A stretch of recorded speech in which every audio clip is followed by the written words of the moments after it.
রাজনগর থানার পারকুন্ডার বাসিন্দা এক ব্যক্তির বাইক থেকে 50,000 টাকা চুরি, থানায় অভিযোগ।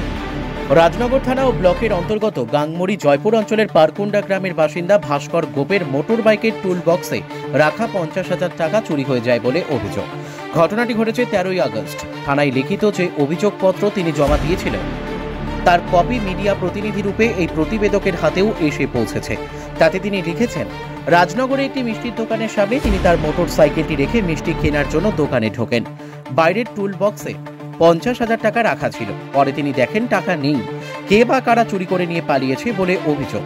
তিনি এরপর বিষয়টি লিখিতভাবে রাজনগর থানায় জানান। ভাস্কর বাবুর বক্তব্য, পুলিশ যথাযথ তদন্ত করুক যাতে তিনি তার টাকা ফেরত পান এবং এই অপকর্মে যারা যুক্ত তারা তাদের শাস্তি হোক।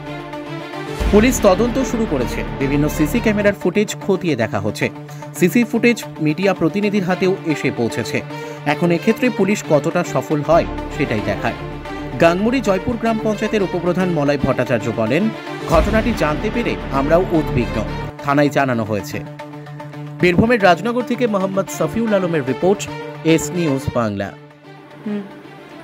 আমার নাম ভাস্কর গোপ, বাড়ি পারকুন্ডা, থানা রাজনগর, জেলা বীরভূম। গতকাল আমি 12টা 20 সময় রাজনগর স্টেট ব্যাংক থেকে 50,000 টাকা নিয়ে রিয়া সুইটসে দাঁড়িয়েছিলাম। মোটর সাইকেলের ডিকিতে ভরা ছিল 50,000 টাকা। নিয়ে আমি বাড়ি চলে আসি। বাড়ি এসে দেখি যে আমার ডিকিতে টাকা নেই, কে যেন চুরি করে নিয়েছে। আমি থানাতে কমপ্লেন জানিয়েছি।